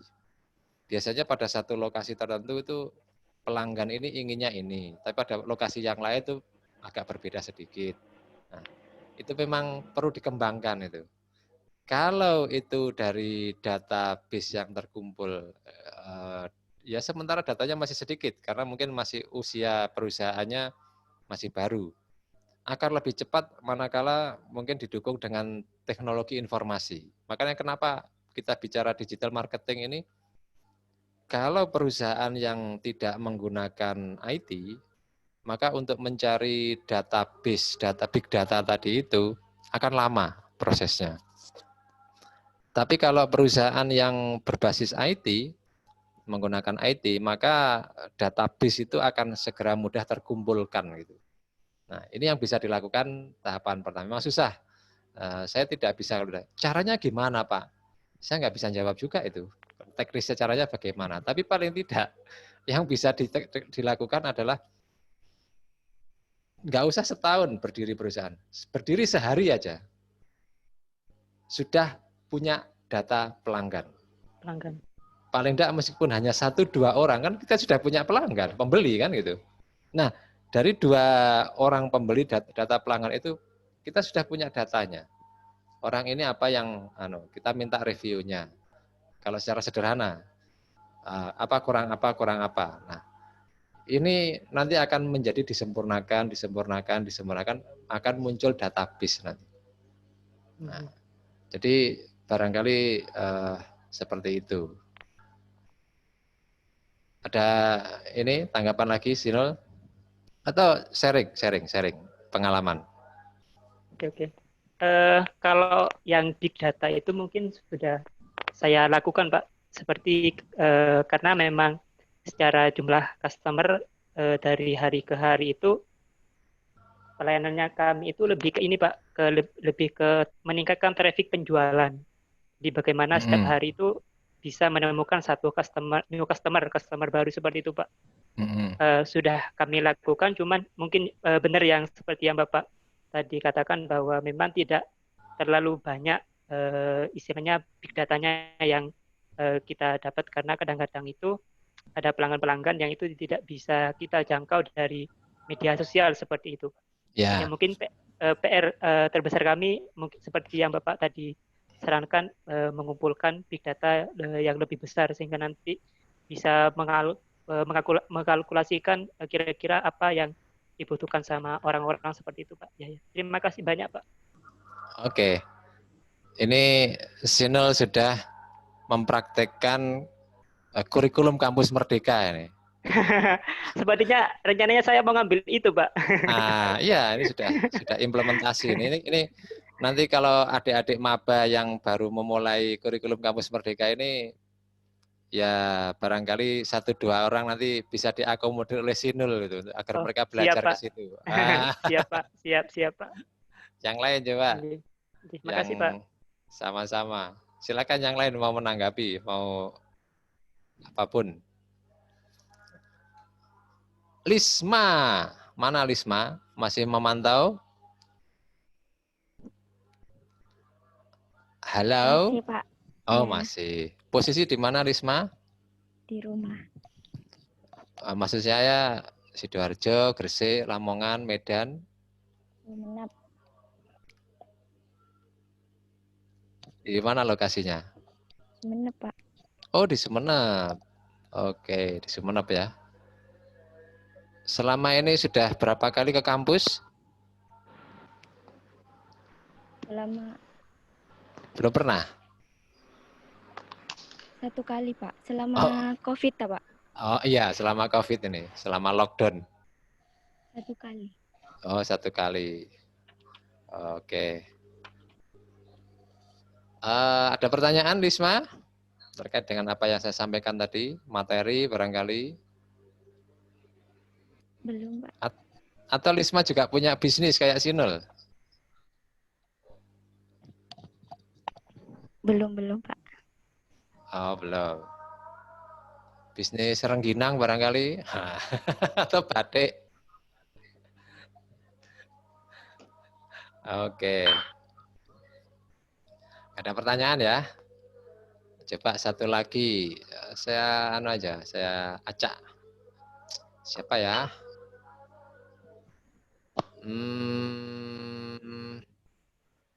Mana tadi? Ada namanya Mutmainnah.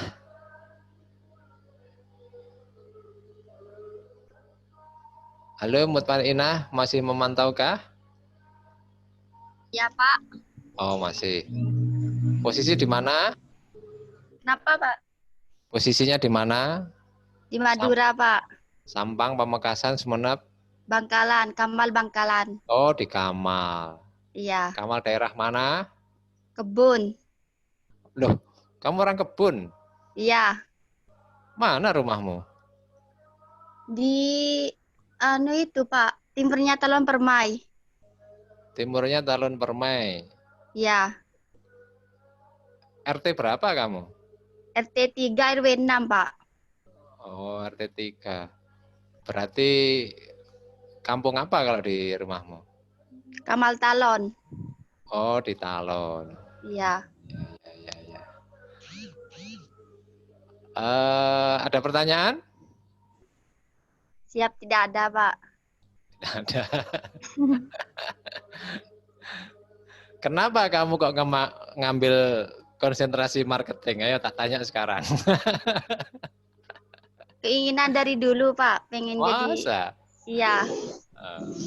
Nanti jangan-jangan menyesal. Waduh. Kok Insya Allah jadi? enggak, Pak. Oke. Moga-moga tidak menyesal. Ya, Pak. Oke ya, saya lanjutkan sambil kenalan. Oke, mana tadi? Share screen lagi. Sebentar lagi ya, 15 menit lagi lah. Ini sudah mulai ada suara di masjid menuju sholat zuhur ini. Sudah mulai ribut. Kelihatan ya? Kelihatan ya? Oke. Jadi itu definisi marketing. Nah, lalu definisi manajemen pemasaran itu apa? Nah, kembali ke definisi manajemen. Manajemen itu kan definisinya seni dan ilmu. Seni dan ilmu memilih target market. Lah ini kan sudah kalau definisi manajemen pemasaran ini lebih kepada definisi strategik. Kita bicara strategi di situ. Karena mengelola pemasaran. Seni dan ilmu untuk memilih target pasar. Getting, keeping, growing. Getting itu kan mendapatkan. Keeping, mempertahankan. Growing, menumbuhkan, meningkatkan. Artinya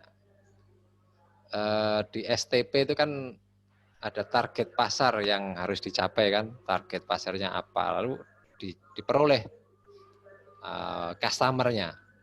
Getting, dapat. Kalau sudah dapat dipertahankan. Kalau sudah dipertahankan, ya dikembangkan. Sudah dapat 1, cari 2, dan seterusnya. Getting, keeping, growing customer. Through, melalui creating, delivering, communicating tadi itu, di definisi marketingnya, creating, delivering, communicating, superior customer value. Jadi apa nilai terbaik bagi pelanggan? Itu definisi manajemen pemasarannya. Apa yang dipasarkan kalau begitu? Value tadi loh ya. Value itu apa sih sebenarnya? Value yang ditawarkan itu terdiri dari apa saja? Nah ini katanya Pak Kotler, ada 10 jenis. Singkat saja menjadi GoSiep. Good, barang, organisasi, pelayanan, informasi, idea, event, pengalaman, experience, person, orang, artis itu ya, places, tempat wisata, katakan begitu, properties, ya properties rumah, tanah, apartemen, hotel dan sebagainya. Nah, ini semua kan bisa menghasilkan, ini semua adalah superior customer value. Intinya ini semua bisa dijual lah, bahasa sederhananya begitu. Bisa dijual. Barang bisa dijual, organisasi bisa menghasilkan. Apalagi layanan, informasi pun bisa dijual, big data tadi diantaranya, idea, pemikiran, event, Anda menjadi event organizer atau sebuah tampilan konser atau apa, tampilan budaya, itu kan event itu. Experience, pengalaman, arung jeram, pengalaman naik gunung, pengalaman Anda pengalaman kuliah online begini kan experience juga itu, pengalaman. Person tadi saya sebutkan, place, properties. Nah, ini adalah konsep dasar pemasaran yang rekan-rekan semua harus pegang. Jangan sampai lupa. Nanti kalau skripsi, ujian skripsi, ketemu saya, tak tanya itu. Apa definisi marketing? Nah, kalau bisa menjawab pertanyaan saya berarti lulus skripsinya. Biasa begitu. Kalau begitu, wah sudah deg-degan. Makanya jangan dilupakan. Tempel definisi ini di tempat belajar Anda. Biar hafal di luar kepala. Oke. Ini proses yang saya sebutkan, saya contohkan tadi saya sampaikan di Sinol tadi ya, konsep dasar. Jadi pertama kali kita itu sebagai pemasar harus melakukan identifying, mengidentifikasi need, want, demand. Ini mudah diucap, sulit diperbuat. Sinol sudah membuktikan. Ini identifying ini kalau dalam strategi pemasaran, dalam merumuskan strategik, ini diantaranya disebut dengan environment analysis, analisis lingkungan. Di pemasaran digital ini pun akan kita bahas nanti analisis lingkungan mikro dan lingkungan makro. Nah, ini analisis lingkungan.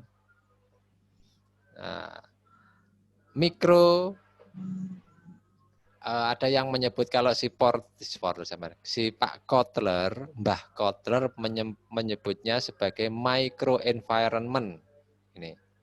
Ada yang menyebutnya sebagai task environment. Ada yang menyebutnya sebagai operating environment. Nah, jadi kenapa kok disebut ini? Karena ini yang dekat dengan perusahaan dan relatif saya bilang, bisa dikendalikan oleh perusahaan.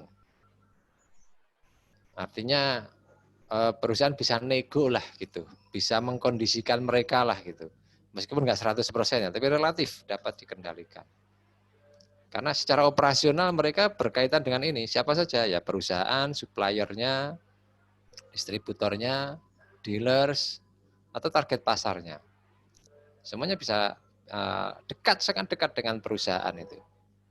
Nah, baru berikutnya ada lingkungan makro atau disebut dengan broad environment. Ada yang menyebutnya lingkungan yang jauh. Apa saja?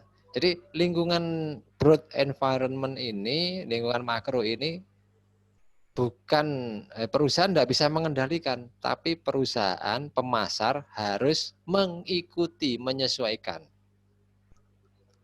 Ledakan penduduk, demografik. Nah, kalau kita bicara demografik, ada kultur di situ, ada selera masyarakat di situ. Nah, kita harus menyesuaikan. Tidak bisa kita perusahaan itu merancang budaya masyarakat, tidak bisa. Tapi perusahaan yang harus menyesuaikan.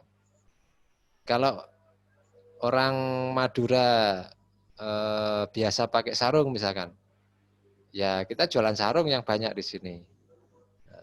Jarang yang jualan celana, barangkali begitu. Tapi kalau di Jakarta, jangan banyak-banyak jualan sarung, karena orang sana jarang yang pakai sarung, banyak yang pakai celana, misalnya begitu paling gampang. Itu secara budaya, demografik akan berdampak kepada mempengaruhi budaya. Ekonomik, kondisi ekonomi seperti sekarang ini lagi pandemi, menurun ekonominya, ya harus menyesuaikan perusahaan. Budaya, sosial, natural, kondisi alam, teknologi, politik, legal, environment. Ini perusahaan menyesuaikan, bukan perusahaan mengkondisikan. Nah, kalau sudah ini semua bisa diidentifikasi, ini secara konsep umum ini, konsep umumnya bisa diidentifikasi. Sebenarnya di dalam beberapa hal ini ada yang spesifik muncul need, want, demand secara individu. Nah, 3 hal ini, demand ini, munculnya demand ini, katanya kan setiap orang punya need, want. Tadi saya sebut, sebenarnya kalau secara teori disebut begini, need plus want plus buying power, kekuatan daya beli. Ya, makanya saya sebut tadi, orang punya kebutuhan, punya keinginan, lihat isi dompet. Kalau di dompetnya ada isinya dalam bentuk fresh money misalkan, atau bisa penting ada isinya uang lah gitu, muncul demand. Oke, keluar kerja ya. Nah, itu muncul yang ditawarkan adalah value tadi yang kita diskusikan. Value secara keseluruhan. Nah, inilah yang ditawarkan. Creating, communicating, delivering, exchanging value. Sebenarnya itu. Oke ya. Nah, ini berikutnya realita yang terjadi saat ini. Kenapa kita mempelajari digital marketing ini? Ini realita pada saat ini. Banyak realitanya, bisa dibaca lah rekan-rekan ya. Di bukunya Safi, ketiga-tiganya di bukunya Kotler. Nah, itu realitas saat ini nih, mendorong kita untuk menggunakan bermigrasi atau beradaptasi dengan digital marketing lah gitu. Nah, digital marketing itu bisa menguatkan namanya customer relationship marketing. Jadi CRM tadi itu. Oke.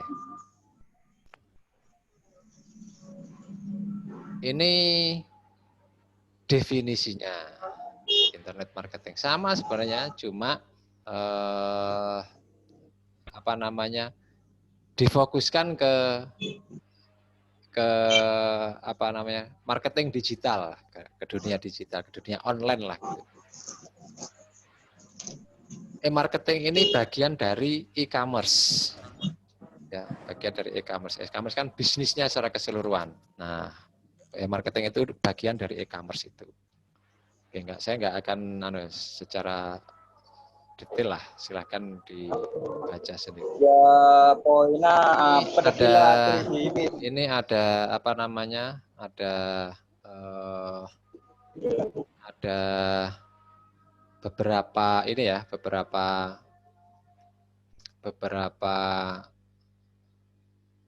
tahapan.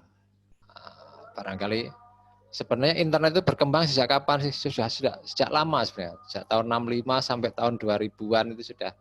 Hanya kalau dulu masih ya hanya orang tertentu yang pakai, militer, pemerintah Amerika itu yang pakai.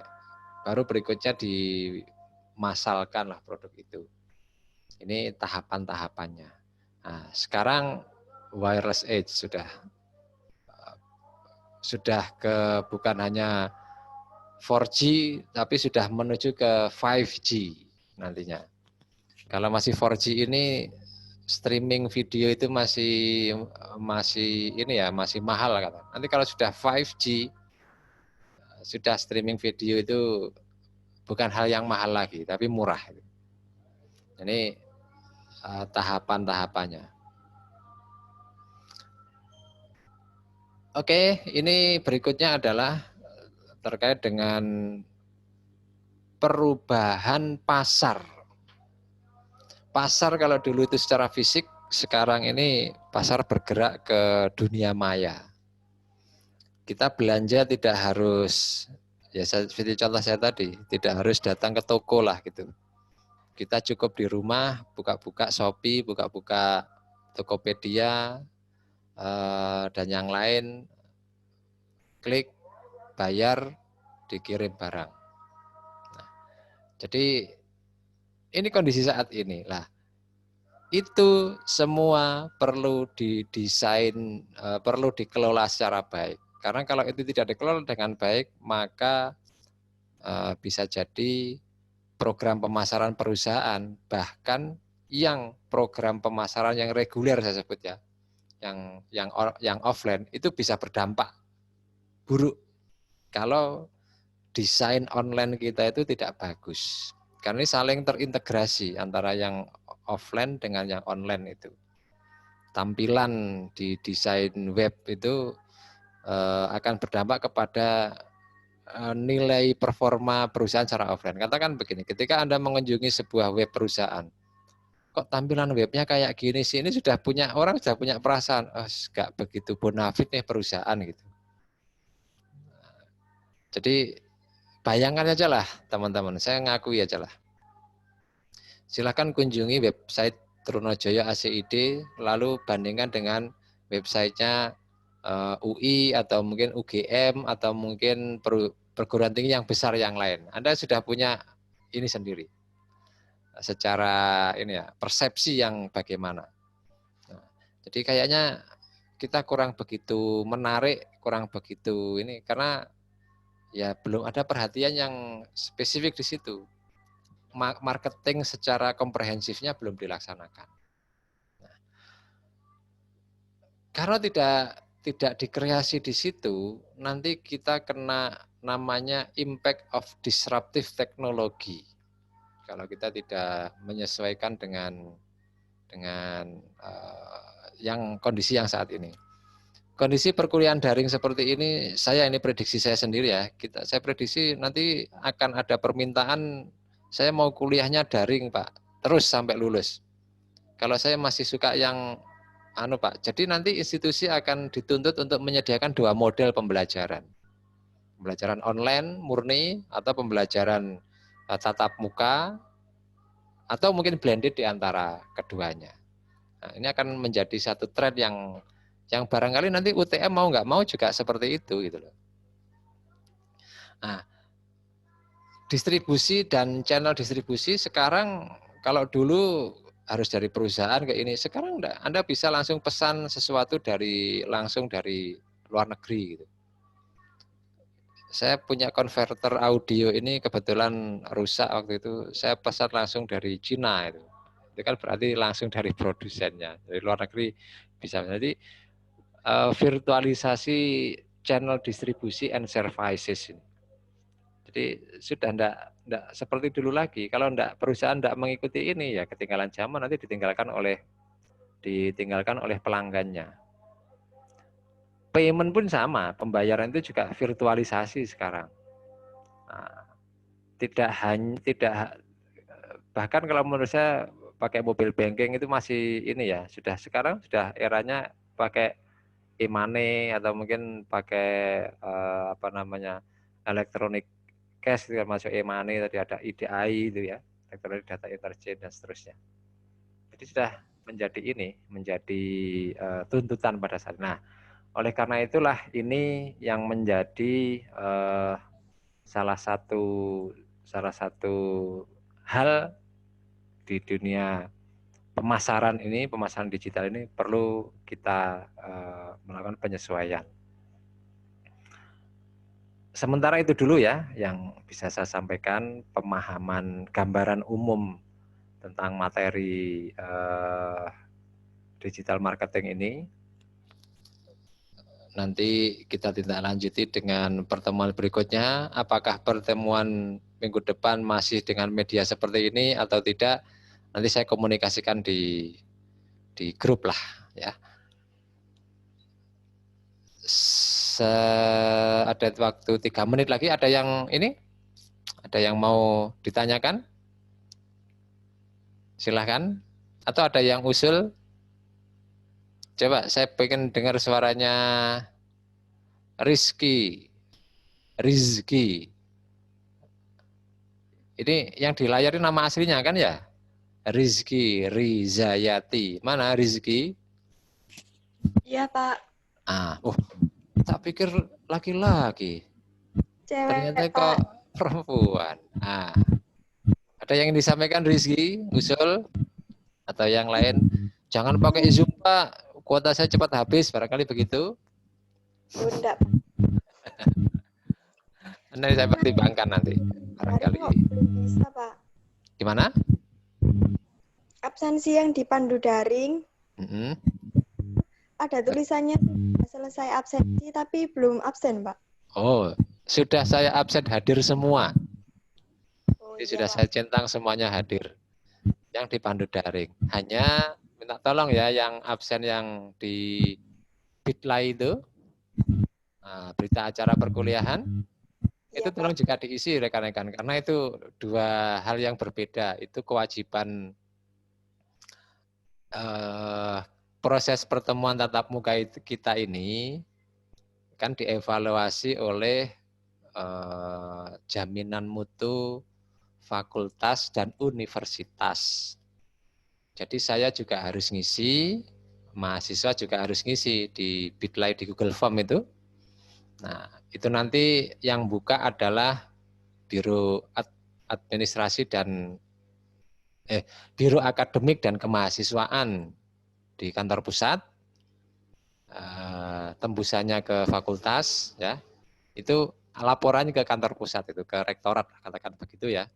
Sedangkan di pandu daring ini khusus di kelas kita. Nah, jadi kalau saya laporan mengisi di daftar berita acara perkuliahan, tapi mahasiswa nggak ngisi, berarti saya bohong dong gitu loh. Saya nggak ngajar, kok ngaku-ngaku ngajar, wong mahasiswanya nggak ada yang ngisi. Sama sebaliknya, mahasiswanya ngisi, tapi saya nggak ngisi, nanti dianggap tidak ada perkuliahan. Gitu. Nah, itu yang laporan ke kantor pusat itu, dampaknya nanti bisa ke dampak penilaian kehadiran yang 80% itu. Bisa, itu yang saya khawatirkan, makanya saya pesan itu juga diisi ya. Kalau di pandu daring sudah saya isi tadi, saya anggap hadir semua itu di kelas ini. Hanya yang di Bitly itu, yang di Google Form, tolong juga diisi. Saya kira itu ya, Rizky ya. Ya, Pak. Posisi di mana Rizky? Di Mojokerto, Pak. Mojokerto mana? Puri. Oh, dekatnya mana Puri itu ya? Mojosari. Mundur, Pak. Kok mundur? Agak ke barat lagi. Ya, sekitar daerah itulah. Oke. Makasih ya. Saya kira itu dulu lah. Nanti kalau kelamaan panas juga kuping saya ini pakai headset. Oke, saya kira cukup dulu. Kita nanti lanjutkan insya Allah minggu depan ya. Medianya apa nanti kita komunikasi di WA lah. Sementara belum saya beri tugas dulu. Minggu depan saja tugasnya. Kurang lebihnya saya mohon maaf. Kita akhiri. Assalamualaikum warahmatullahi wabarakatuh. Waalaikumsalam warahmatullahi Waalaikumsalam warahmatullahi wabarakatuh.